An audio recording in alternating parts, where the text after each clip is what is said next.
Assalamualaikum everyone, welcome to my channel. Today videos I am going to share some complete grooming tips. ये वो grooming tips हैं जो आपकी personality को inner glow फ्राहम करती है एंड आउटर ग्लो, यानी कि आपकी पर्सनैलिटी को चमकाते हैं और बाहर से और अंदर से। ये वो पर्सनैलिटी ग्रूमिंग टिप्स हैं। अगर आप चाहते हैं कि लोग आपको देखकर मुतासर हों तो ये वीडियो लाजमी देखें। ये खुसूसी तौर पर वीडियो है भी उन्हीं लोगों के लिए जो अपनी पर्सनैलिटी पे काम करना चाहते हैं, जो अपनी पर्सनैलिटी पे वर्क करते हैं और लोग उनको देखकर मुतासर होते हैं। ये वीडियो खुसूसी तौर पर उन लोगों के लिए, सो वीडियो को लाजमी देखें। Let's start. स्टेप 1 है 5 टाइम प्रेयर्स, यानी कि 5 वक्त की नमाज। नमाज जो होती है आपको वैसे भी पता ही होगा कि अंदर से सुकून, इत्मीनान और एक खूबसूरत पर्सनैलिटी देती है। जब इंसान अंदर से पुरसकून होता है तो उसका चेहरा इस सारे तासरात को, उसकी पर्सनैलिटी को ज़ाहिर करता है।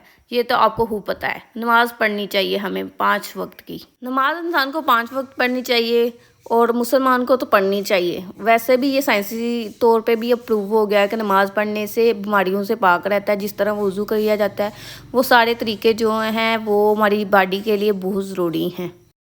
अब बात कर लेते हैं स्टेप नंबर 2 की। स्टेप नंबर 2 है neat and clean healthy hair. और ये neat and clean healthy hair हम कैसे बना सकते हैं?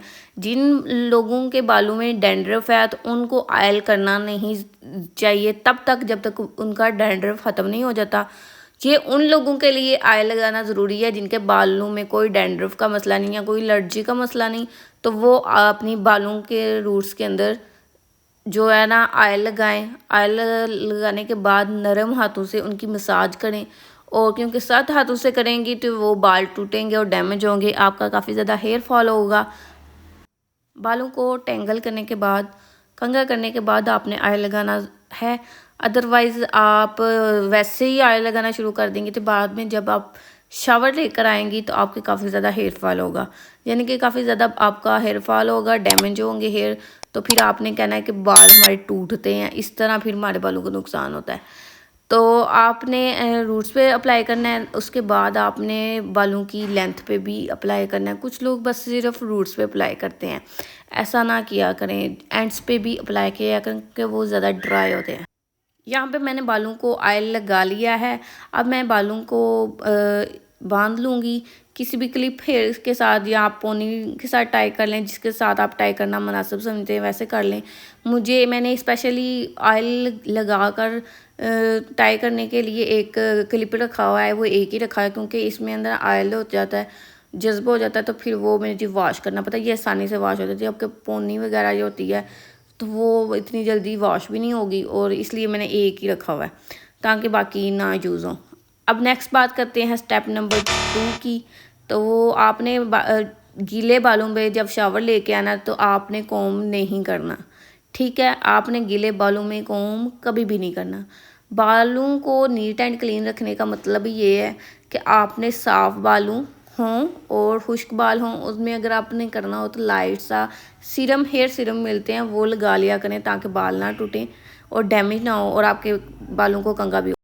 अब बात करते हैं स्टेप नंबर 3 की, जो कि है आउटफिट हाइजीन। अपने आउटफिट हाइजीन से मुराद ये है कि आपका लिबास साफ़ सुथरा हो, प्रेस हो, यानी कि गंदा ना हो। इस तरह ये नहीं ज़रूरी कि आप महंगा लिबास ही पहने तो अब भी आप साफ़ नज़र आएंगे, ऐसा नहीं करना आपने। Step number 4 clean skin care fresh face, ठीक है? आपने कोई भी अच्छा स्क्रब ले लें, अगर आपके पास है वो ले लें, तो वो आपने करना है उस पर। उसके बाद आपने फेस वॉश भी ज़रूर करना है। स्टेप नंबर 5 स्टेप नंबर 5 है मॉइस्चराइज योर स्किन। आपने अपनी स्किन को हाइड्रेट करना है। आपने अपनी स्किन को खुश्क ना होने देना है, बल्कि मॉइस्चराइज़र लगाना है, हाइड्रेट करना है, ताकि आपकी स्किन नरम और फ्रेश नज़र आए, ऊपर से चमकदार नज़र आए, ठीक है? खिंची खिंची महसूस ना हो, ठीक है? और नमी से भरपूर के लिए अपने पानी का भी इस्तेमाल करना है। दिन में 8 से 6 गिलास पानी पिए और जेल मॉइस्चराइज़र इस्तेमाल करें। फेस मास्क हफ्ते में आप 1 बार या 2 बार इस्तेमाल कर सकती हैं। ये डिपेंड करता है किस तरह, क्योंकि अब गर्मियों में आप जो है मुल्तानी मिट्टी वगैरह वाला मास्क लगाएं, वो बेहतर होता है। Step number 6